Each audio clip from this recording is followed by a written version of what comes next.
Y bueno, es muy distinto. ¿Qué pasó acá? Yo hizo algo. No, nada. Pon Ahí. presentación. Eco. Sí.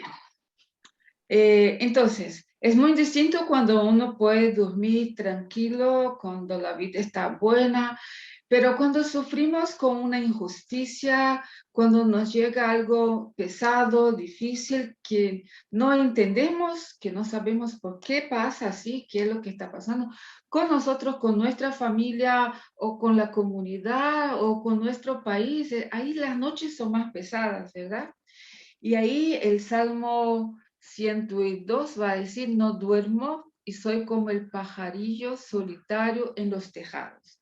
Ya se sintieron así, de no poder dormir porque están ahí enfrentando una situación de injusticia y no saben cómo, y no sabemos cómo cerrar los ojos, ¿no? Y todo eso nos pasa. No sé cuál de estas palabras estamos enfrentando ahora. Crisis, miedo, incertidumbre, mala gestión, agotamiento de recursos, contaminación atmosférica, desigualdad, violencia, la maldad, la injusticia y la esperanza, la ansiedad, la negación. Todas esas cosas están en nuestras vidas en un momento muy difícil de la vida de la humanidad en general en Latinoamérica. Y todo eso ¿cómo vivimos eso? ¿No? Y mucho de eso, en especial la violencia, la desigualdad y la maldad que genera, ¿no? la injusticia. ¿Cómo enfrentamos con eso? Podemos cerrar los ojos, no escuchar y no hablar nada. Esto es una salida, como los monitos, ¿no? No quiero ver la injusticia. No voy a escuchar y no voy a hablar nada. Me voy a intentar no meterme nada de eso, ¿no? Pero entonces, ¿cómo es que podemos dormir en paz? El mal nunca es radical, solo es extremo y carece de toda profundidad. Y es eso que tenemos que entender. No podemos pasar al perdón de manera muy fácil. Tenemos que sufrir este dolor. El mal está entre nosotras. El mal existe, ¿no? Las injusticias cada día, ¿no? Pero el mal carece de toda profundidad y de cualquier dimensión demoníaca. No es un demonio, está entre nosotros, ¿no? Puede crecer desmesuradamente y reducir todo el mundo a escombros, precisamente porque se extiende como un hongo por la superficie. De eso estamos hablando, de esas situaciones que no entendemos. ¿Por qué? ¿Por qué pasa eso con la gente pobre, con la gente justa, con la gente pequeña? ¿Cómo vamos a sobrevivir a todo eso? Esta filósofa, Hannah Arendt va a decir, eso es la banalidad del mal. La banalidad como la gente mata, como la gente es corrupta, es algo banal en nuestra experiencia de vida. Esa es la realidad que sufrimos. ¿Cómo vamos a perdonar? ¿Dónde están los mecanismos de justicia? ¿Puedes dormir con todo eso? Hannah Arendt va a decir, solo el bien tiene profundidad y puede ser radical de las raíces, solo el bien. Entonces, ¿cómo enfrentarnos a la maldad? Entonces nos viene la indignación, pero no hacer nada no es bueno. La indignación, ¿cómo? ¿Cómo transformar? ¿Cómo hacer? ¿Qué hacer con la ira y el resentimiento ante la injusticia social? La cosa es que estamos enojados, no nos gusta lo que está pasando, ¿no? Estamos indignados. Entonces, ¿qué vamos a hacer? Y esta indignación genera ira. genera resentimiento. Y quisiera trabajar estas dos palabras, ira y resentimiento, porque son dos palabras frente a la banalidad del mal, es lo que pasa, ¿no? Estamos indignados o entonces estamos resentidos. Pero ¿qué hacemos con eso? ¿Eso es material para qué? ¿No? Entonces, les voy a sugerir dos personas desde Latinoamérica que están pensando sobre eso, que pueden después hacer las lecturas. La primera es esta señora, María Rita Kell. Ella escribió un libro sobre resentimiento y el otro libro se llama El tiempo y el pejo, ¿no? Está en portugués, pero ya es hora de aprender un poco de portugués, ¿no? Ella es muy buena. Ella nos va a decir de la melancolía, de la depresión, ¿no? Que son los señales del tiempo. Sabemos que las cosas van mal, estamos indignados. Las cosas pasan con nosotros, que perdemos el trabajo, perdemos el salario, nuestra familia no tiene acceso a la salud, nuestro hijo no puede trabajar. Sentimos, estamos indignados, pero hay dos caminos que hacer con esta indignación. El camino el camino equivocado es el resentimiento, ¿no? El resentimiento, ¿qué es? Nos ponemos indignados, no hacemos nada con eso, pero a nivel personal estamos con esta indignación y las relaciones personales, comunitarias, familiares, nos enojamos ahí.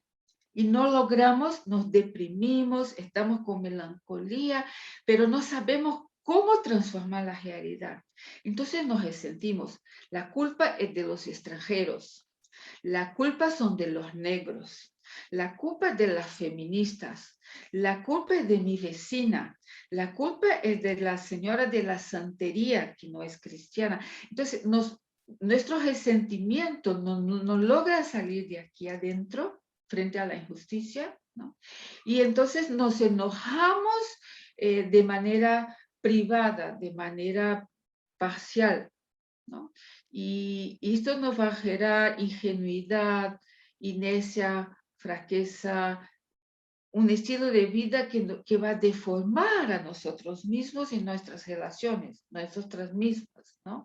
Porque el resentimiento no es una respuesta a la injusticia, no es una respuesta a la indignación.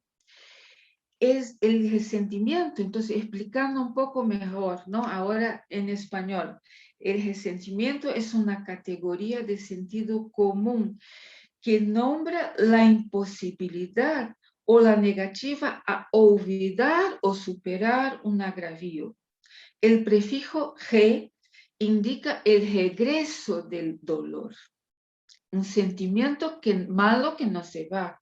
El resentido no es alguien incapaz de olvidar o perdonar, es alguien que no quiere olvidar, no quiere vencer el mal que lo victimó.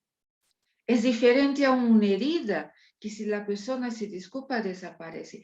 La pasividad es una de las actitudes que caracterizan el resentido. Estamos enojados, estamos indignados, no hacemos nada. El resentimiento nos va matando, nos va enfermando, ¿no? Y es esto que pasa con grande parte de nuestros pueblos, que no saben qué hacer con la injusticia y entonces se ponen resentidos. Y las medias y la cultura y los corruptos van fortaleciendo este sentimiento de resentimiento.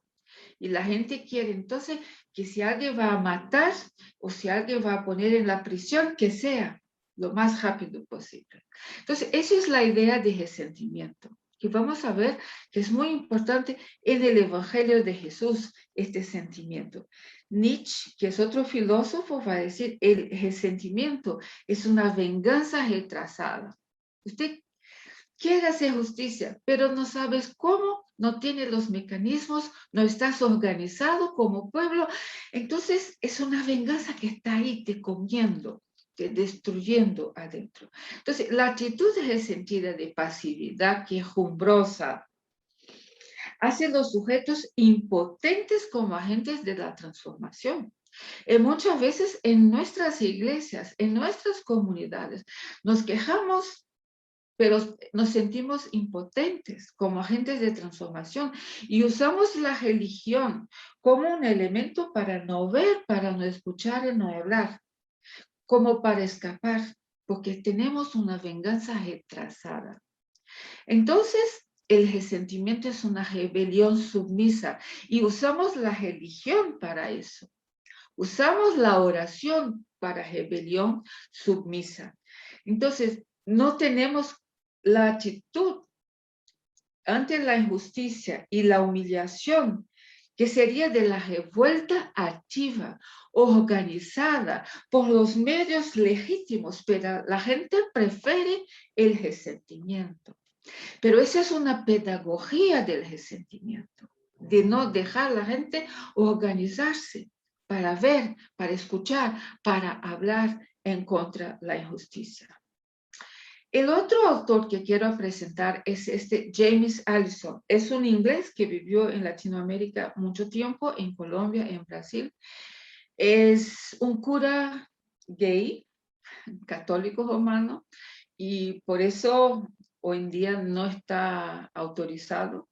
Y él trabaja mucho con la cuestión de la injusticia y la desigualdad contra la comunidad LGBTQIA+, ¿no? Pero también en general. Y él escribió un libro que se llama Una fe más allá del resentimiento. Es muy bueno, no solo para las cuestiones de sexualidad, es muy bueno en general. Y este teólogo católico va a decir, buscar en la tradición católica la manera de superar la rabia y aprender a vivir fraternalmente y sin resentimiento. Y ahí él se encuentra con la señora de Brasil. En definitiva, lo que Allison, este cura católico, sugiere es que las enseñanzas de Jesús se encuentra el mensaje esencial. Es posible luchar contra la injusticia desde la fraternidad. Y ese es el camino para superar el resentimiento que está matando el corazón de nuestra gente, la esperanza de nuestra gente. Y Allison, este teólogo, va a decir que es el perdón, es nuestro acceso a la posibilidad de ser creado, de ser criatura, de ser humanidad, ¿no? Porque vivir es muy difícil. En la vida hay mucha injusticia, mucha infelicidad. Y si no logramos salir del resentimiento, de la venganza retrasada, ¿no? De la rabia adentro, y no logramos ir a una actitud fraterna activa de enfrentamiento de la desigualdad en la injusticia, no podemos vivir el Evangelio. Y es el perdón. El perdón va a ser el mecanismo que nos va a humanizar, que nos va a hacer criaturas de Dios, ¿no? Eso tiene una consecuencia especial en nuestra vida y enseñanza cristiana. Y por eso Jesús habló tanto del perdón. Lo que quiere decir que por el don del Espíritu Santo nos toca participar activamente como seres conscientes, conocedores, comunidades de justicia y de perdón. Este libro de Allison, Para Libertad, nos ha liberado, está disponible en la internet y lo pueden leer, ¿no? No solamente por la cuestión de la conciencia gay y la injusticia contra la comunidad gay, pero pueden ver, es sobre la vida cristiana y es muy importante. Entonces, si estamos de acuerdo, si podemos entender, y les dejé ahí cómo seguir escuchando, leyendo a la señora María Rita y al teólogo James Allison, si entendemos lo que hicieron, ¿qué es entonces el perdón? Yo hice este camino un poco largo para que la cuestión del perdón no fuera muy fácil de entender, ¿no? Yo voy a proponer una definición de perdón que aprendí con la gente de Colombia, a la gente de Colombia que está en su proceso de paz, que sigue siendo un sueño, sigue siendo una esperanza difícil, ¿verdad? mucho que aprender con Colombia. Ahí en este documento, Dimensión Política del Perdón y la Reconciliación desde Colombia, encontramos la siguiente definición. El perdón es una acción moralmente restaurativa que se da entre el ofensor y el ofendido y que ocurre en la esfera privada. Mientras que la reconciliación política es una medida pública que enfrenta un pasado político opresivo e injusto y que incluye a toda la comunidad política. Entonces, el desafío para nosotros es hablar de perdón, pero también de reconciliación. Si el perdón está más bien en un ámbito privado, la reconciliación es la dimensión pública de esta dimensión. Y desde el Evangelio somos llamados a superar el resentimiento, la ira que nos enferma, ¿no? Y seguir en un camino de liberación, de perdón y reconciliación. Esto sí es justicia. Perdón sin reconciliación no es justicia, ¿no? Entonces, ¿qué no es perdón? No es perdón. Olvido no es perdón. Venganza no es perdón. Resentimiento no es perdón. Comprensión o justificación no es perdón. Reparación no es perdón. ¿Qué no es reconciliación? Sumar los perdones individuales, amnistía, impunidad. Esto no es reconciliación. Estamos hablando de restaurar las relaciones humanas, las relaciones sociales, pero también restaurar, reconciliarnos, por ejemplo, con la naturaleza, ¿no? La naturaleza no nos puede perdonar, pero podemos reconciliarnos con la naturaleza, restaurando, creando condiciones de garantizar los derechos de la naturaleza. Entonces, vean, esas son mis preocupaciones, ¿no? Indignados, sí estamos. ¿Sabemos de las injusticias? También. ¿Qué hacemos entonces con eso? No podemos quedarnos resentidos. Esto nos va a enfermar. Ya nos enfermó. Esto no es sano. Esto no es hacer el bien. Esto no es la liberación del Evangelio. Entonces hay que buscar el camino del perdón y de la reconciliación, pero sabiendo que no es un camino fácil. Queremos reconciliación con perdón, pero sin olvido. No nos olvidamos. Y no tenemos que olvidar. No, esto puede quedarse en la memoria para seguir como una pedagogía. La reconciliación es en lo político y en lo social. No es solo una reparación por encima, sino tiene que llegar a la base de la sociedad. Acuerdos incluyentes para superar la inequidad social. Esto es reconciliación con perdón. Que la tragedia no se repita, la miseria, la violencia, la autodestrucción. Esto es reconciliación con perdón. Es también autocrítica, rectificación y perdón. Es decir, muchas veces nosotros, nuestras iglesias, hacen parte del problema y tenemos que tener la capacidad liberadora que nos da el espíritu de hacer la autocrítica. Nosotros, las iglesias, nos equivocamos con los indígenas en el pasado y hoy en día también.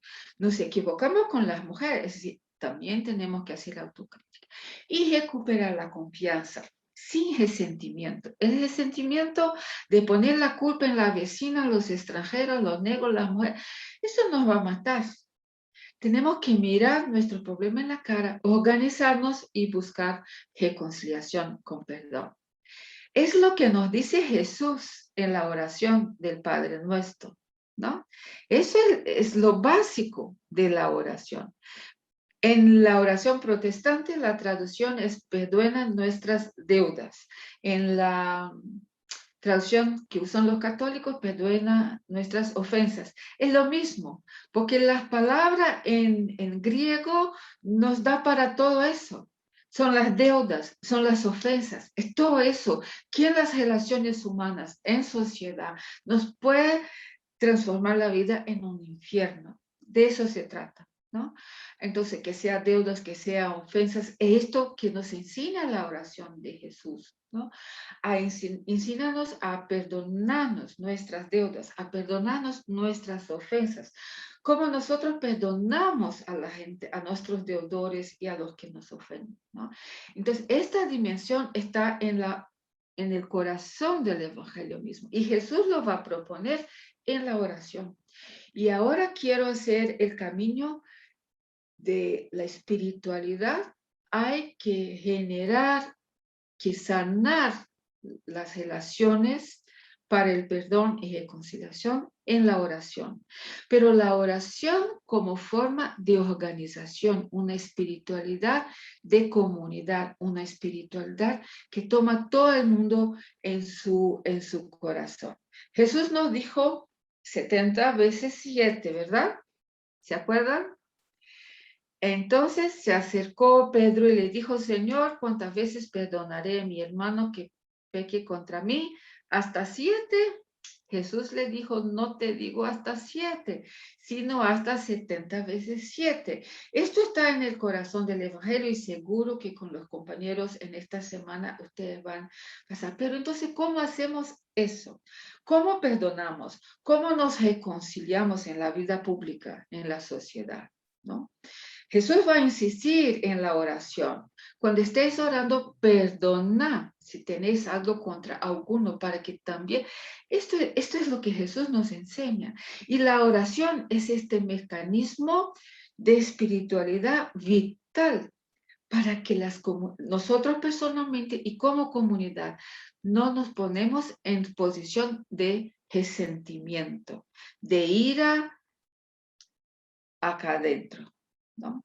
Es la oración este mecanismo. La oración no es el escape, una fantasía, una irrealidad. La oración es el lugar, el momento, la experiencia, el mecanismo, la belleza de cuando estamos orando. Perdonar, traer toda esa culpa, toda esta dificultad social y hacer la experiencia del perdón, ¿no?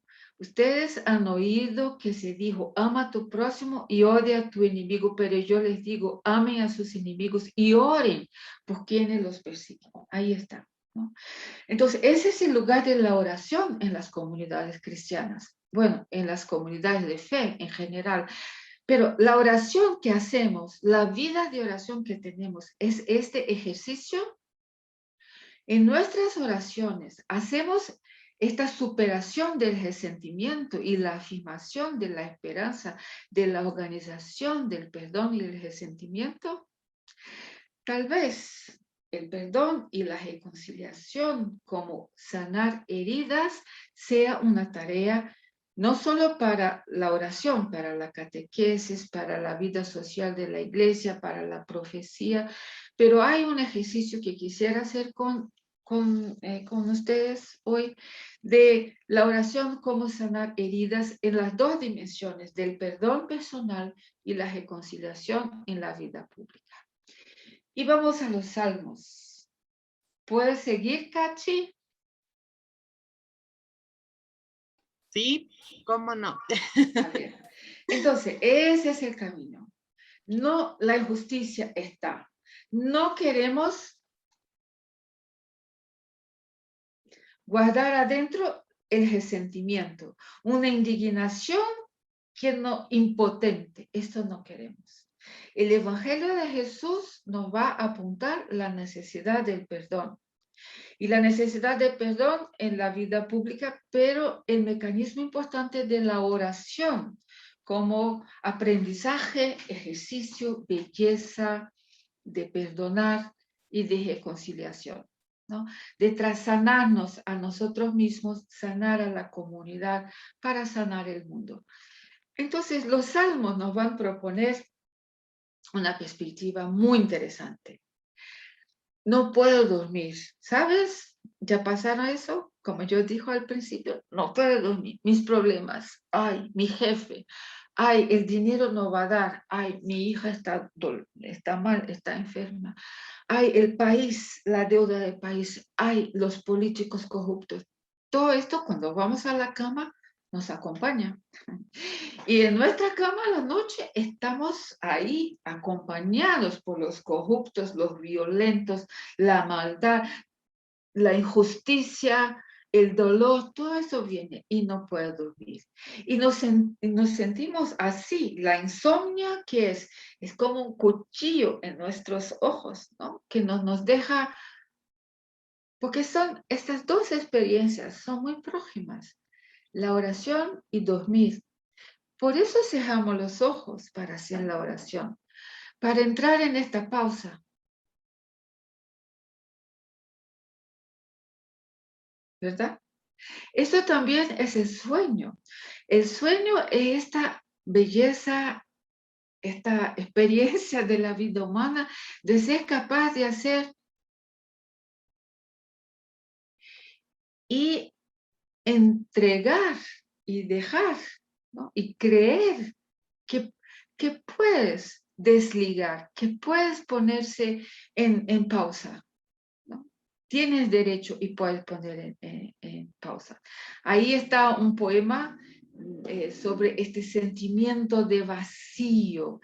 Todas las cosas que me arrepiento pasan por mí trastornadas.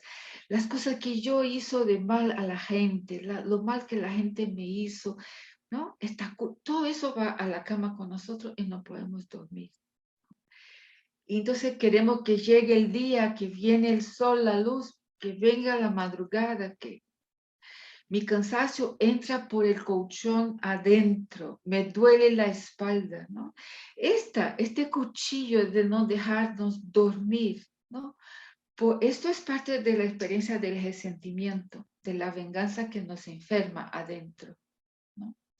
Entonces los libros de Salmos, ustedes saben que los libros de Salmos tratan de lo más humano, de lo más humanos en todas sus contradicciones. Los Salmos tienen poemas bellísimos, pero también tiene imágenes muy feas de ira, de odio, de violencia, porque el Salmo pone afuera los sentimientos que hace uno en forma de oración, ¿no? Entonces, quiero caminar con ustedes los Salmos para dormir. Dormir en paz, condición de la esperanza. Y los salmos de dormir, de sueño, son oraciones de ira y sosiego. Ese es lo bonito de estos salmos, que nos van a ayudar a expresar la ira en la oración y encontrar el sosiego, no como escape, sino como rehacer la esperanza que mañana, cuando yo voy a despertar con mi comunidad, con mi familia, con mi pueblo, vamos a seguir en el camino del perdón, resentimiento, reconciliación y justicia. Esa es la propuesta de los salmos. A ver, el Salmo 3. Y después pueden leer con más tiempo, ¿no? Los salmos de dormir empiezan con mucho dolor. En la boca de la gente está el dolor, la indignación. Yo no entiendo por qué esto está pasando conmigo, ¿no? Para después encontrar el mecanismo en la oración, encontrar el mecanismo de la esperanza. Por ejemplo, el Salmo 3. Me acosté y dormí, pero me desperté a salvo, porque el Señor me cuidaba. No tengo miedo a los 10,000 enemigos que me rodean por todas partes, ¿no? Entonces, ese es el lugar del sueño, del dormir, de la almohada, ¿no? Tenemos que buscar sanar nuestra experiencia humana con esta esperanza de que Dios está con nosotros. Y Dios contesta, ¿no? A gritos pido ayuda al Señor y Él me contesta desde su monte santo. Me acuesto y duermo. Vuelvo a despertar porque el Señor me da su apoyo, ¿no? Entonces, ese es el mecanismo importante. Y la oración a la noche, por ejemplo, la oración que hacemos, esta es la función de poder nombrar la indignación, pero poner la confianza que sí, con Dios, yo y la comunidad, me voy a despertar y vamos a seguir. Este salmo es un poco difícil, porque al final del salmo, del salmo hay algo como, levántate, Señor, golpeaste a mis enemigos, rompiste los dientes de los malvados. Es una oración un poco difícil, pero a veces en la cama, cuando estamos enojados, nosotros solas con Dios, y nos, ay, mi jefe, este político, este corrupto que dañó la vida de mi comunidad, yo quería que sus dientes fueran, y en el sueño, en la oración podemos decir, porque Dios no va a hacer lo que nosotros queremos, lo que nosotros decimos en la oración. Podemos decir, en la oración nombramos lo que tenemos adentro, ¿no? Y hacemos el proceso desde la ira hasta el sosiego que va a crear las condiciones para despertar y luchar y hacer perdón y reconciliación por la justicia. Entonces, la oración podemos decir, dice, dijimos, diga, dirá, dicho, digo, diré, dicen, dijera, puedes.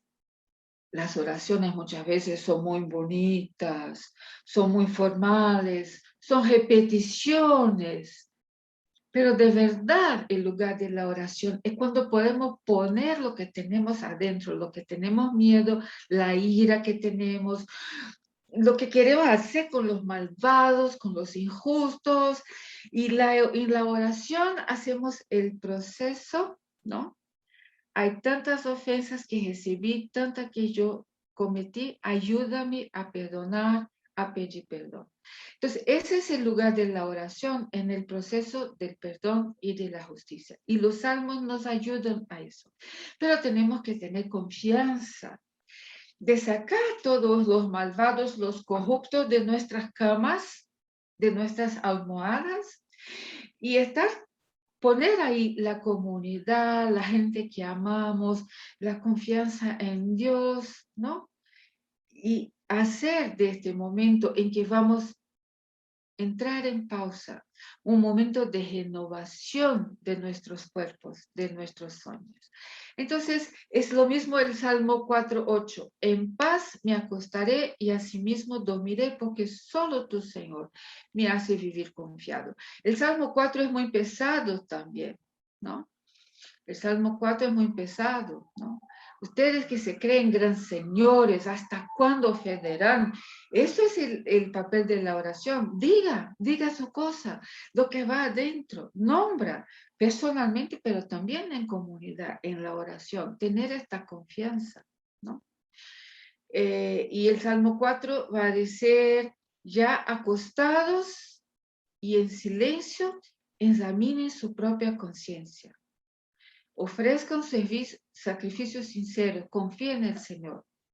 Muchos dicen, ¿quién nos mostrará la dicha? Señor, míranos con buenos ojos. Yo me acuesto tranquilo y me duermo enseguida, pues tú, Señor, me haces vivir confiado. Pero yo examiné mi propia conciencia, ¿no? Yo examiné. Y yo dije, esto no, con esta gente no me voy. Mi comunidad, mis amores, mi familia, mi Dios, a dormir, a cerrar los ojos, a hacer una pausa, no como desistencia ni resentimiento, una pausa de confianza, porque mañana, tranquilo, voy a seguir con la lucha. Si no dormimos, sabemos, el otro día estamos destruidos y no podemos hacer nada, ¿verdad? Entonces, el Salmo 4 va a decir, enfurécete y no pequéis, sondea la almohada vuestro corazón y sosegáis, ¿no? Entonces, en la oración, en la cama, dice el Salmo 4, puede estar enfurecido, puede estar indignado, no hay problema. pero no peques. Ahí en la almohada, examina tu corazón, examina tu cabeza y no deja la ira vivir ahí adentro, ese sentimiento, ¿no? Puede estar enfurecido, indignado, pero tiene que sosegar. Ese es el papel de la oración. La resolución se reconoce la ira, el desconsuelo. No obstante, el Salmo evita que la ira se transforme en pecado y venganza. El corazón consulta la almohada y se sosiega, ¿no? El Salmo 6. Ya estoy cansado de llorar por las noches, lloro tanto que mis lágrimas empapan mi almohada, ¿no? Ese es el mismo sentimiento. Está bien, esto pasa. Señor, ten compasión de mí. Estoy temblando de miedo. Ven, Señor, salva mi vida, ¿no? Estoy cansado de llorar. Noche tras noche, mis lágrimas empapan mi almohada y el dolor me nubla la vista. Ese es el problema. Si nos quedamos en esta experiencia de llorar, de nombrar, el dolor va a nublar la vista, no vamos a dormir, el otro día vamos a estar cansados, vamos a estar sin esperanza, vamos a estar resentidos. Vamos a estar con la venganza retrasada ahí adentro, ¿no? Y esto no. Los salmos de oración no nos quieren dejar, ¿no? Y el Salmo 17, para terminar: Señor, escucha mi causa justa, ¿no? Atende a mi clamor, que venga a ti mi sentencia, pues tú sabes lo que es justo. Tú has penetrado mis pensamientos, de noche has venido a vigilarme. Mira qué lindo, ¿no? Y me has sometido a pruebas de fuego y no has encontrado maldad en mí. No he dicho cosas indebidas. Está difícil, la injusticia, el sufrimiento. Pero en la oración, Dios visita nuestros pensamientos. Hacemos ahí una limpieza, ¿no? Y no nos dejamos que el resentimiento nos destruya, porque el resentimiento es impotencia. El otro día no vamos a ser capaces de ver lo que tenemos que ver, escuchar lo que es justo escuchar y decir o de forma organizada lo que tenemos que decir. En América Latina, el sueño insuficiente es una epidemia. Pueden leer después, ¿no?, la noticia. Y nuestro pueblo duerme poco, duerme mal. Y no dormir, tener el cuchillo ahí en los ojos y no poder dormir, ¿no? No crea condiciones de perdón y reconciliación, ¿no? Y por eso tenemos que trabajar la espiritualidad de la gente, trabajar estos mecanismos para que la oración pueda ser un lugar de sanación, ¿no? Dormir y soñar establece una situación de autoridad que deshace los juegos de espejos para que el sujeto se apropie de su propia verdad. Dormir es sanidad. Nosotros sabemos, dormir es bueno, dormir es esperanza. Y nuestro pueblo está sufriendo. Y nosotros desde la fe, del evangelio, de la profecía, podemos ayudar a la gente a decir su cosa, a tratar su ira, a encontrar el camino de superar el resentimiento impotente y caminar a la esperanza. Dormir es, por ende, parte vital de la creación, de la capacidad de representación simbólica, es interpretación. Esa es la función del sueño, ¿no? En el sueño no pensamos, no calculamos, no juzgamos, pero transformamos. En el sueño las cosas entran en una otra lógica, que es una lógica liberada del dolor y del sufrimiento, porque el sueño activa el campo de las posibilidades. Nosotros somos un pueblo de sueños secuestrados. El modelo económico prohíbe el sueño, confisca los sueños, cobra caro por la interpretación en un diván. ¿Cómo colocar en la pauta de las reivindicaciones el derecho a dormir, el hambre de pan y sueño? ¿Qué tal? 8 horas de sueño en la canasta básica. Para que eso pueda pasar, solo el bien tiene profundidad y puede ser radical. Así el Evangelio de Jesús, la buena nueva de Jesús. El perdón, la reconciliación, pero que tiene que pasar por sanar a la gente, por una vida de oración, que no es escape, sino que es cerrar los ojos, soñar, para despertar con esperanza y confianza. Dios va con nosotras y podemos ser una sociedad mejor, un pueblo de justicia. Que Dios nos ayude.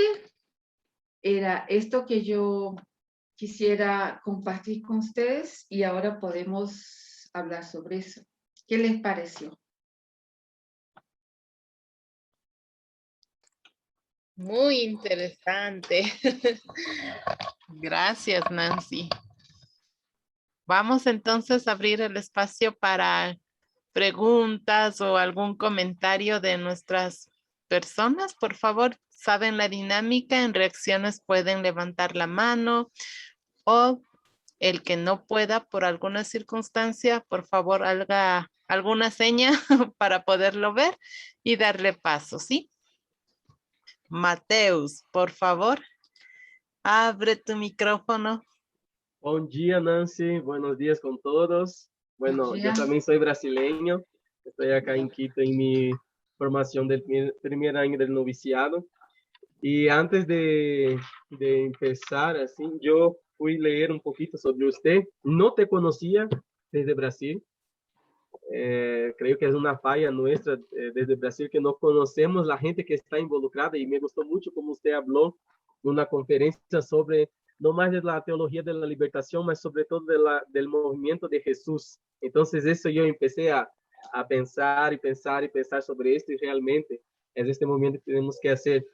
Y recientemente un grupo gospel lanzó una música para allá en Brasil, aquella música Todavía me alegraré. Y usted estaba hablando justamente de esto y partilhar un poquito de la experiencia cuando se estaba hablando del Salmo, cómo es enriquecedor como el salmista, él va hablando de que, hablando de esta necesidad que nosotros tenemos que hacer esto, este paso que usted fue nos hablando de que hacer esta oración para no dejar que la ira, que el desasosiego, que el resentimiento nos va poniendo. Entonces, ¿cómo usted, en cuanto pastora, en cuanto misionera y adepta, y que está involucrada con el movimiento de Jesús, con la teología de la liberación, cómo usted consigue dormir con tranquilidad delante de todo? Porque creo que no es fácil la vivencia, porque declararse cristã y feminista, aún más en Brasil, que tenemos las grandes potencias religiosas que muchas veces quieren como decir así, quieren devorar al pueblo, quieren hacer con que la conciencia del pueblo no sea, con que el pueblo no sea consciente y les deja en el mundo que ni Dios habita allá. Entonces, ¿cómo usted logra vivir con esta tranquilidad a partir de lo que usted ha enseñado? Porque creo que no es sencilla la caminada, porque justamente nosotros somos del mismo país y muchas veces hay la persecución. ¿Cómo hacer este ejercicio delante de todo esto para sí? Estoy siguiendo a Jesucristo y no voy a mirar hacia atrás. Voy a continuar mirando adelante. Gracias. Entonces, Mateus, hay algo que tenemos que hacer nosotras acá. Hay grupos en nuestras iglesias que dicen que ellos son espirituales y que nosotras no somos. Que ellos viven de oración y que nosotros no somos materialistas, que estamos pensando en las cosas, en las luchas populares y que por eso no somos espirituales. Esto no. Esto es importante. Afirmar, reconocer que en la lucha por liberación de nuestros pueblos vivimos de oración, porque es la oración que nos mantiene creativos, que nos mantiene con esperanza, que nos mantiene bellos, bellas, que nos mantiene fuertes como comunidad. Pero la oración no como escapismo, ¿no? La oración no como no veo, no escucho, no hablo. Entonces, esa es una tarea muy importante, ¿no? Y por eso me dediqué hoy a tratar eso con ustedes, ¿no? Entonces, no podemos creer y no podemos dejar que sigan diciendo que nosotros, que somos de la comunidad del Evangelio de la liberación, ¿no? De la Iglesia Popular, que nosotros no tenemos oración, que no vivimos de oración. Es que en nuestra oración hacemos el ejercicio revolucionario de la esperanza, de la liberación de nuestros pueblos, ¿no? Nombramos a los pecados, reconocemos nuestros pecados y el otro día dispuestas a hacer la lucha, ¿no? Mateus, yo tengo una hija enferma ahorita y me cuesta dormir, ¿no? Pero no solo por mi hija, porque el sistema de salud en el país no es bueno. Entonces, por la hija de las otras mujeres como yo. Entonces, hay situaciones en que no vamos a dormir, que vamos a hacer vigilia por alguien que está mal. Por ejemplo, en una toma de tierra con los campesinos o los indígenas. Pasamos la noche ahí. Pero lo hacemos en oración, ¿no? Lo hacemos en esta confianza, que un día va a ser justicia, que toda la gente puede tener salud, tierra, vivienda. Entonces, ese es el desafío, ¿no? No hay ninguna contradicción. Vivimos así. Yo, por ejemplo, con noches mal dormidas por la salud de mi hija, la enfermedad de mi hija, pero yo no me olvido que estoy luchando por la salud de mi pueblo y no solo por la salud de mi hija, ¿no? Y en mi oración, eso es lo que me hace caminar. Gracias, Mateus. Nos vamos a conocer un día.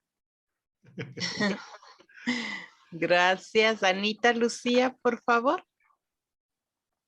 Días. Buenos días, Anita.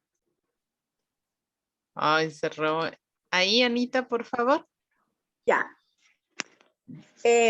Mi pregunta viene del siguiente, o sea, ¿cómo uno como catequista puede ayudarle de pronto a un joven o a una madre o un padre de familia que tenga una crisis depresiva como producto de muchos problemas acumulados que ha tenido a lo largo de su historia de vida y llegan momentos en que no pueden dormir no solamente una noche, sino muchas noches, porque son, o sea, ya entró fue en un problema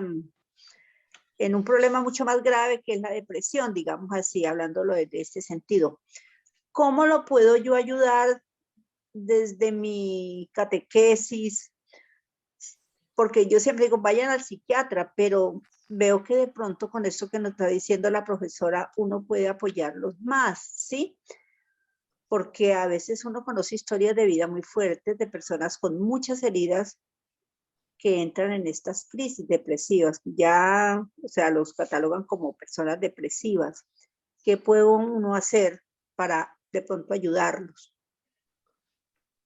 Hay que hacer la distinción. Una cosa es, hay la realidad de enfermedad psíquicas, enfermedad, desequilibrios emocionales, y para eso está la ciencia, la medicina, la salud. El problema es que la salud en general, y en especial la salud psíquica, es muy exclusiva, es muy para pocos, para élites, ¿no?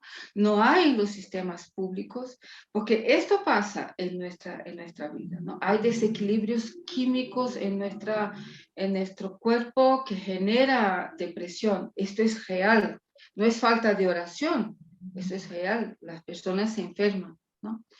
Entonces, una cosa es luchar por la gratuidad y la universalidad de la salud pública, también en estos campos, ¿no? Y superar a estos grupos que dicen que, por ejemplo, depresión es falta de Dios.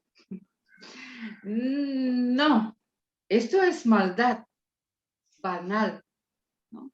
Depresión y esquizofrenia y otras situaciones psíquicas son enfermedades que tienen que ser apoyadas y encontrar el tratamiento. Eso es una cosa, ¿no?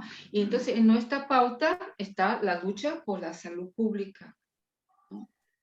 Pero cuando la depresión es creada a causa, o sea, se formó la depresión a causa de tantos problemas, por ejemplo, una niña que ha sido violada por su padrastro, que su mamá la saca de la casa, Ana, es rechazada, y entra en crisis depresiva.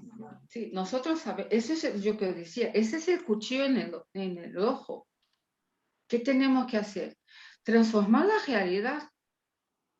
Tenemos que organizarnos para que las relaciones de género, los varones no violenten a las niñas.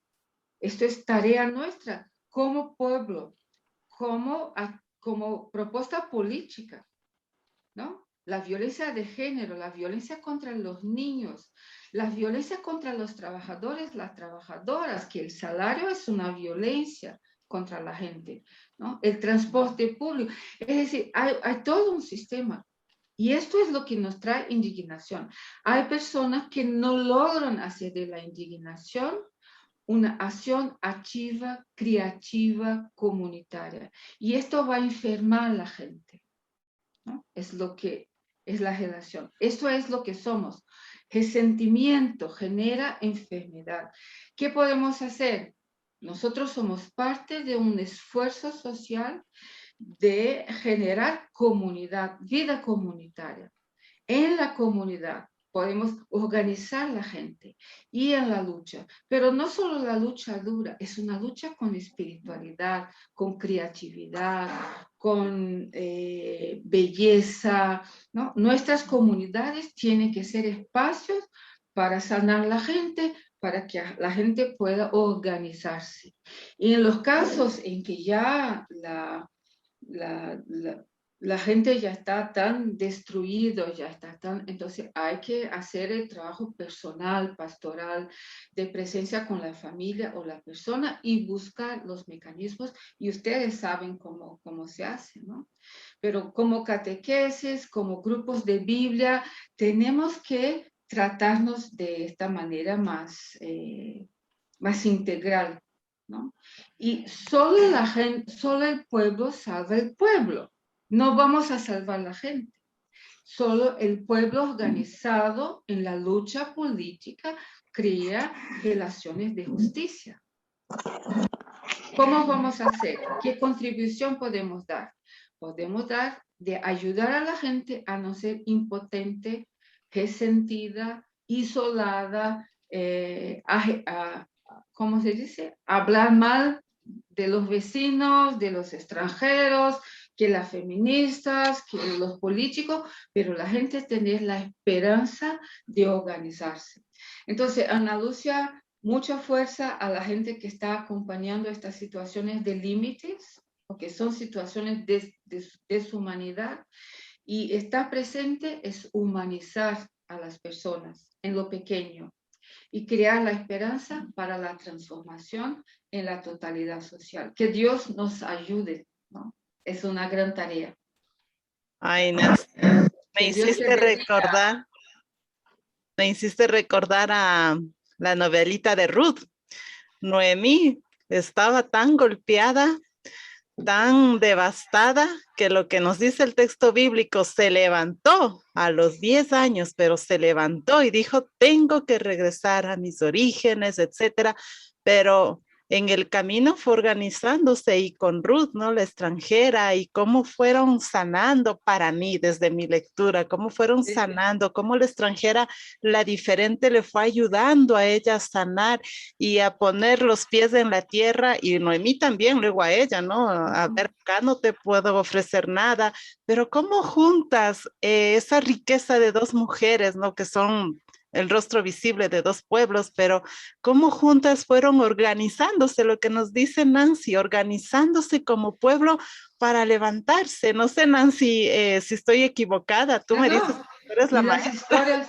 Las historias bíblicas hablan de eso, ¿no?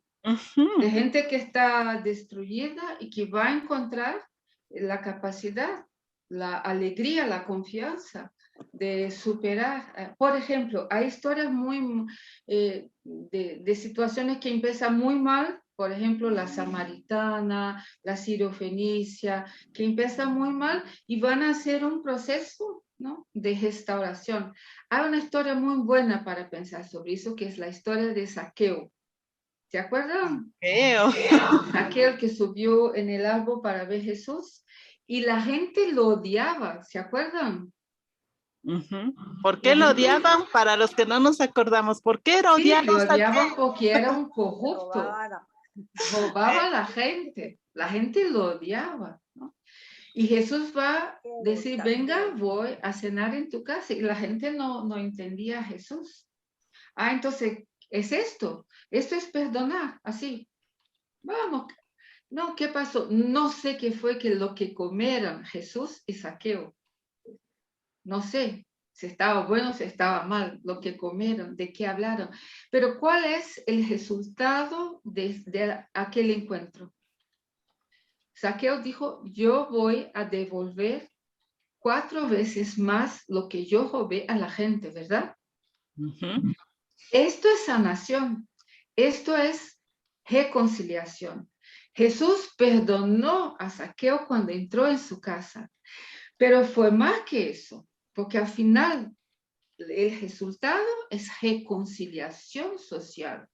Zaqueo reconoció su pecado, su maldad, y tomó una posición. Yo voy a devolver a la gente 4 veces más lo que yo robé, ¿no? Es por eso que estamos luchando. Pero no podemos hacer esto si Jesús dijera a Zaqueo, mira, no te quiero ver, quédate ahí en el árbol. No te quiero, no te acepto, eres un corrupto, ¿no? Entonces, ¿cuál es nuestra tarea? Crear perdón con reconciliación social también. Entonces, muchos textos bíblicos tratan de eso, ¿no? Por eso para Jesús el perdón es tan importante, porque quiere reconciliación, quiere un mundo nuevo. Gracias, Nancy. Lo de justo también es muy bueno. Perdón, algo me suena a mí. Y también tenemos el otro ejemplo, ¿verdad? El de Jonás.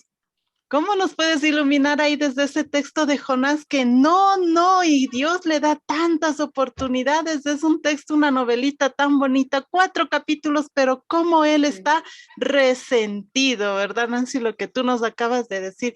Y hasta el último Dios está dándole la oportunidad y no, pero Jonás, por Dios, ábrete. Bueno, tú que eres la maestra. No. Y podemos recordar muchos textos que de eso se trata, ¿no? De una indignación creativa, de una indignación profética, de una indignación que se organiza, ¿no?, para transformar. Esto es el papel del perdón y la reconciliación. Y hay muchos textos, ¿no? Y los salmos, hoy a la noche, cuando usted va a dormir, haga tu oración de ira y sosiego. Primero, nombrar todo lo que te está molestando, ¿no? Después, de sosiego, es decir, es con Dios, con la comunidad, con mi pueblo, por la esperanza, ¿no? Qué linda. Vamos a pasar. Espera, ya que sacaste a Jonás, Jonás se durmió después de hacer sus oraciones y de oponerse a Dios, y se cobijó con un ricino y se le secó y protestó a Dios porque le quitó su sombrero, su ricino. Eso es resentido. ¿Qué cosa, resentido? O sea, que unos se duermen con oraciones, otros con pastillas, otros como pueden. Pero lo cierto es que el sueño tiene que ser fruto de, no sé, de un cansancio, de una entrega al servicio, como nos ha dicho Nancy, de la comunidad, del reino y dentro de la comunidad de los más débiles, todo lo que vivimos, lo que hacemos al servicio de los más débiles de la sociedad, siempre con ese sentido de solidaridad y ojalá cantando la guitarra, alegres y no amargados, que eso es lo que quita el sueño. Sí, el paralelismo, ¿no? Jonás se duerme y Jesús también se duerme en la barca, pero qué sueño tenía Jesús y qué sueño de Jonás. Bueno, vamos a darle paso a Miriam Guerrero. Nos dice, mi problema es recuperar la confianza. ¿Cómo puedo hacer? Oh, Miriam, no veo a Miriam. Bueno, fue por... la cosa es, este sentimiento de no veo, no escucho, no hablo, es... Uy, disculpa, me cambiaron algo aquí que no quiero. No quiero ver solamente mi cara. Ah, Padre Lauren te cambió. Arriba puedes verla en vista. Sí, ya. Entonces, Miriam, ¿cómo podemos hacer, verdad? Lo que preguntó Miriam. Lo más importante que es el resentimiento, es lo que alimenta el fascismo, ¿no? Nuestros pueblos a veces están tan impotentes, se sienten tan incapaces, porque los poderosos van destruyendo nuestras experiencias comunitarias, ¿no? Y, por ejemplo, no sé si tienen en sus países, en Brasil hay programas de televisión de policía que van haciendo sensacionalismo de la violencia urbana y van mostrando a los policiales y van haciendo, ¿no? Y alimentan en la gente el miedo y el resentimiento. O hacen contra los migrantes, por ejemplo, que nos van a sacar el trabajo. Entonces, hay todo las élites en el poder para seguir con el proyecto de dominación, tienen que mantenernos con miedo, impotentes, ¿no? Y por eso el resentimiento, muchas veces en las elecciones, la gente va a votar por alguien, por ejemplo, lo que pasó en Brasil, ¿no? Por un militar fascista que no defiende los derechos humanos, porque la gente estaba enojada, pero tampoco la gente se organizó.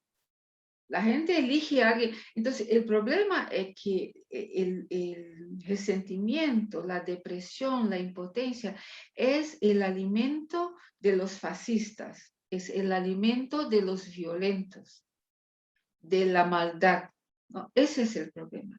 Por eso hay que tratar de recrear la vida comunitaria, las organizaciones de vecinos, las organizaciones de estudiantes, las organizaciones de las madres, lo que sea, que la gente pueda salir para salvar los árboles, para limpiar las calles, para luchar por la salud psíquica pública, ¿no? Juntar la gente, hacer la gente mirarse en la cara, ¿no? Y tener esta confianza para poder nombrar cuál es el problema, ¿no? Y poder encontrar estos caminos sin que la impotencia y el resentimiento nos destruya los afectos, la belleza, la esperanza, ¿no? Nosotros somos pueblo de resurrección. Nosotros somos pueblo de la fe, ¿no?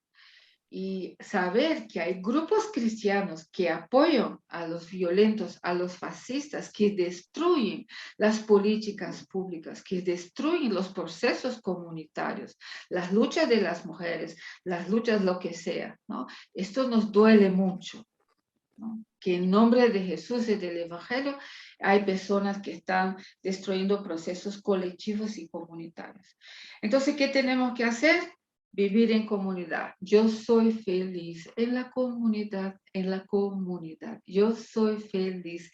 La vida comunitaria, la vida del colectivo es lo que es sanación para nosotras hoy. Miriam, yo creo.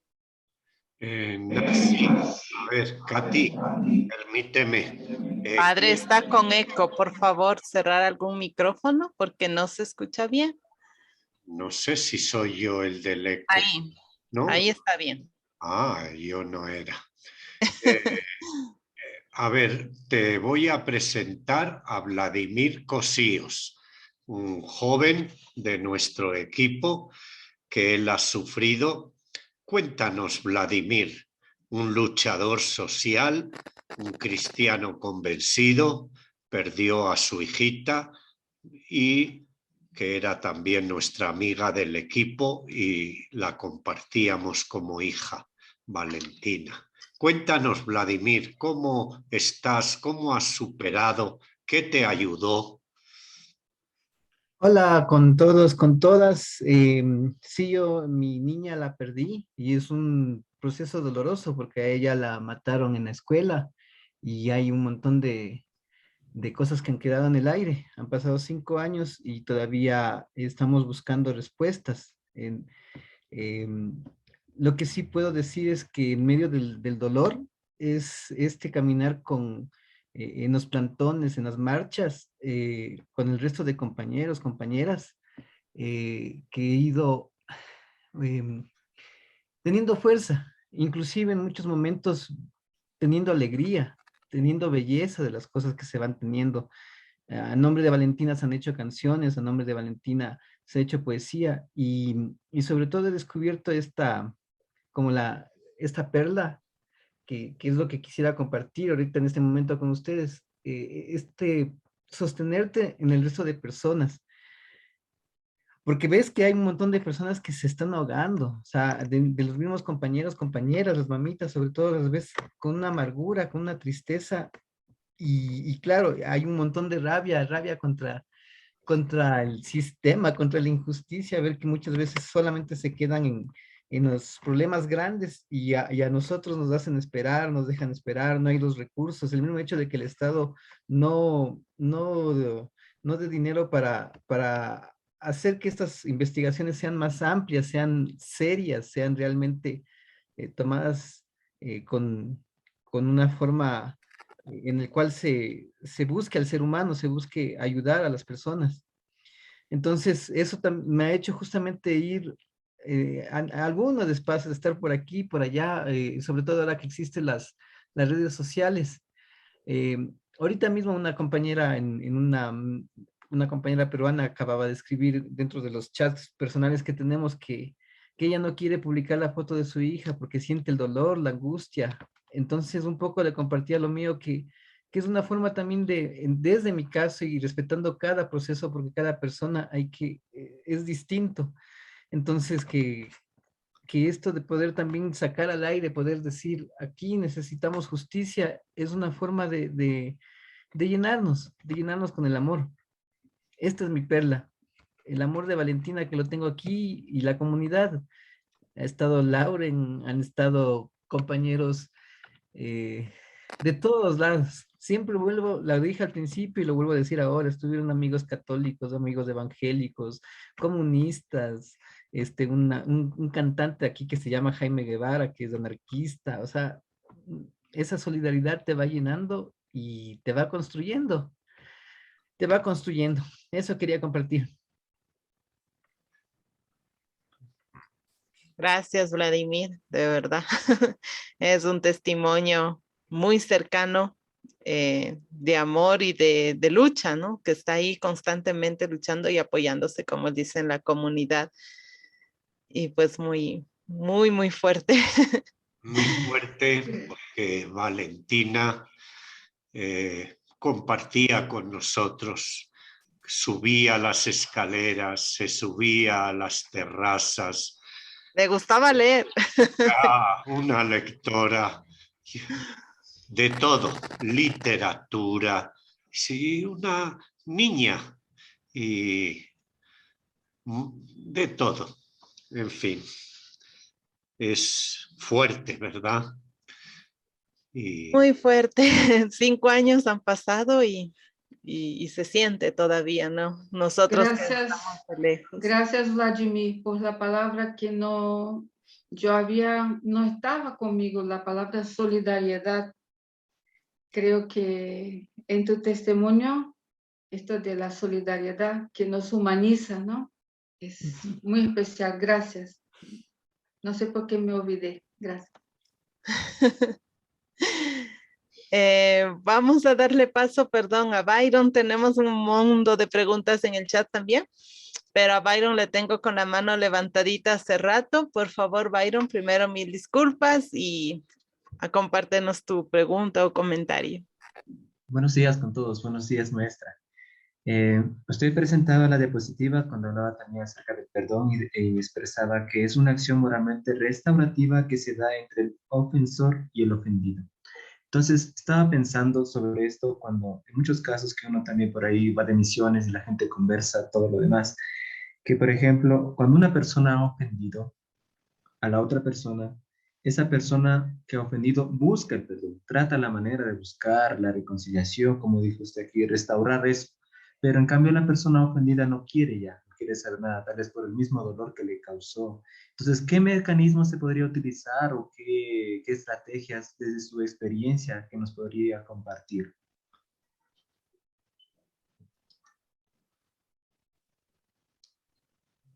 ¿Ya? Sí, pasa mucho, ¿no? Y siempre dicen que hay el tiempo cierto para perdonar. Eso es las relaciones personales, ¿no? Si no hay condiciones de perdón, no hay condiciones de perdón, ¿no?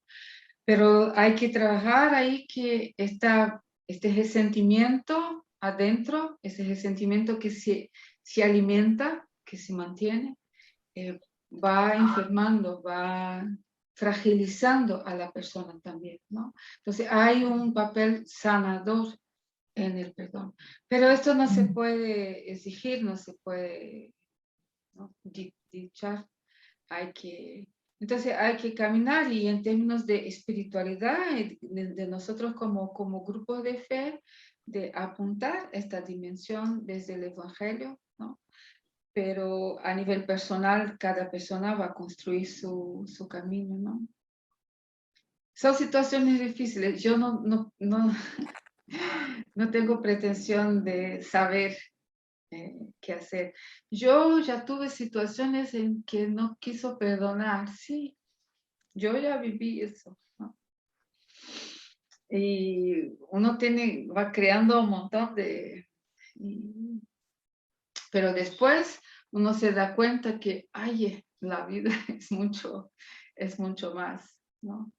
Y lo más difícil, Byron, es a nivel social, la reconciliación, cómo perdonar a los violentos, ¿no? Sí, ahí la historia de Saqueo. Siempre hay que tener un gesto de reparación y de restauración de la relación. También a nivel personal, la persona que ofendió ofrece lo que tiene, ¿no? Y tiene que esperar. Hay una tribu en el Pacífico que cuando, por ejemplo, de las islas, ¿no? Alguien de una isla mata a personas de la otra isla, por ejemplo. Entonces, la familia de la persona que mató tiene que irse de barco a la otra isla, poner un tejido en la cabeza, 3, 4 personas de la familia frente a la casa de la familia de la víctima ofendida, y quedarse ahí hasta que la familia les invite a comer juntos. Entonces va el papá, la mamá, la abuela, y se pone enfrente a la casa de la familia ofendida con un tejido por encima de la cabeza, hasta que la familia diga, está bien, entre, vamos a comer, y ahí se establece el perdón, ¿no? Yo creo que hay algunas culturas indígenas que tienen, ¿no? Creo que en Ecuador también los sistemas de justicia indígena, ¿no?, que tiene otros mecanismos de construcción, de reconciliación y perdón. Eso es muy interesante también de saber, de aprender que existen estos caminos, ¿no? Gracias, Nancy. Antes de darle la palabra a Irma, eh, vamos también a contestar a las personas del chat. Liliana Serrano nos dice, ¿cómo es posible orar y perdonar cuando siempre nos han hecho creer que somos culpables? ¿Por qué nos hacen cargar con la culpa?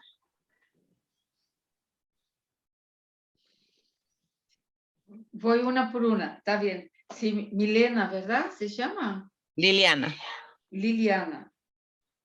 Sí, Liliana, esto de la culpa, ¿no? Esa es una manera de crear personas resentidas, impotentes, ¿no? Ponernos la culpa. Nosotras las mamás sabemos lo que es. Siempre estamos en deuda con algo, ¿no? Porque de nosotras se espera un montón, entonces siempre estamos, esto es muy fuerte para las mujeres, ¿no? Entonces, yo creo que este proceso de sanación es importante, ¿no? De también saber que no tengo culpa, ¿no? Por ejemplo, en el caso de las mujeres, de los gays, de los inmigrantes, no tiene culpa, ¿no? Ahí están, hace parte de la vida, ¿no? Y no aceptar esta culpa y no sentirnos que estamos ofendiendo a nadie es importante. Pero hablar sobre eso también puede ayudar mucho, Liliana, yo creo. Pero estoy contigo, ¿no? No voy a cargar. Por eso la oración de Jesús, ¿no? Perdona nuestras deudas como perdonamos a nuestros deudores. No nos deje caer en tentación. Yo no voy a caer en la tentación de sentirme culpada por estas cosas también. Gracias, Nancy. María Fernanda nos pregunta, ¿cuál debería ser nuestra respuesta cuando vemos que se manipula el perdón como valor cristiano para mantener vigentes o incluso defender posturas y realidades que no son aceptables desde el Evangelio? Sí, muy buenas preguntas, Liliana, María Fernanda, ¿no? Esto de que muchas veces el cristianismo crea la culpa, ¿no? A la gente que no tiene culpa y manipula el perdón. Creo que es una muy buena expresión. Por eso creo que lo que tenemos para ayudarnos a hacer el discernimiento es la palabra de Dios, oración del Espíritu, ¿no?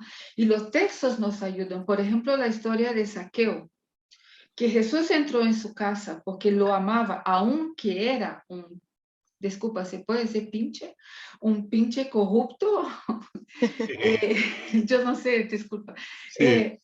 Jesús entró en su casa, ¿no? Entonces Jesús lo aceptó, pero de ahí salió una reparación pública que Zaqueo reconoció su postura de corrupto y creó un mecanismo de devolución, ¿no? Un mecanismo social, ¿no? Que creo que deberíamos sacar de los árboles muchos de los políticos en nuestros países que se dicen cristianos, pero quieren que Jesús va a cenar en sus casas, pero no están dispuestos a hacer la resolución de la concreta, ¿no? Y entonces yo creo que hay que estar muy atentos, María Fernanda, y no aceptar esta manipulación del perdón. Queremos perdón con reconciliación pública y justicia. Por eso esto del perdón y la justicia es un tema muy importante, ¿no? Que ustedes tengan organizado este tema, ¿no? Pero sin actos concretos, por ejemplo, la situación de Colombia, todo el proceso de paz, ¿no? Pero no cumplieron. Y los que no cumplieron siguen matando a los que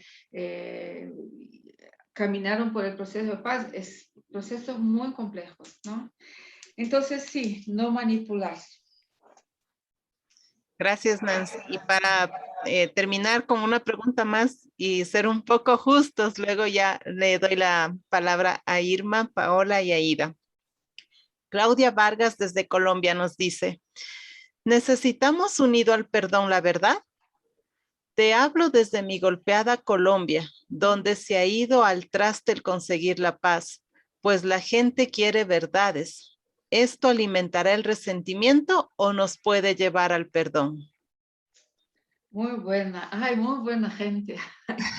Qué lástima que no estamos juntas, Liliana, María, Fernanda y Claudia. Sí, el caso de Colombia es un caso muy importante para seguir y ser solidarias y caminar juntos. El caso de Sudáfrica, de África del Sur, después del apartheid, ¿no? ¿Cómo se hace un proceso de reconciliación social? Hay que pasar por la verdad. Las comisiones de la verdad son fundamentales, ¿no? Y si no hay condiciones, es decir, el perdón no puede, lo que decía también Vladimir, ¿no? Hay que investigar, hay que tener los mecanismos y buscar la verdad. La verdad nos libera, ¿no? Y el perdón no puede ser una suspensión de la búsqueda de la verdad. En todas las dictaduras latinoamericanas y de los desaparecidos políticos, esto es una verdad muy importante. Y también en Colombia, ya sabemos cuántas veces los procesos de paz en Colombia, que la gente hace parte del camino, pero los poderosos no hacen su parte y la verdad siempre se pone bajo los pañuelos y no se descubre la verdad, ¿no? Entonces, es un tema muy, muy, muy importante, ¿no? Pero no podemos dejar que la ira nos destruya. Ese es el desafío. Hay tanto que hacer, hay tanta dolor en nuestros pueblos, en nuestros países. Y nuestra gente está quedándose, la banalidad, el mal está enfermando a la gente. Y la gente ya no cree más. Y la gente quiere buscar pues, por sí sola. Yo y mi familia, y nada más. Yo y mi familia, porque la gente ya no cree, ¿no? Porque fue manipulada, porque la verdad nunca aparece, ¿no? Y entonces, eso es el desafío para nosotros. Ustedes querían hablar de perdón y justicia. Muy bien. Eso es lo difícil. Si querían una conversación fácil, no está. Es otro grupo. Este grupo eligió el camino difícil. Hablar de justicia y perdón, ¿no? Y las comisiones de verdad, aún hoy en día no sabemos en Brasil qué pasó con mucha gente que desapareció en las dictaduras, ¿no?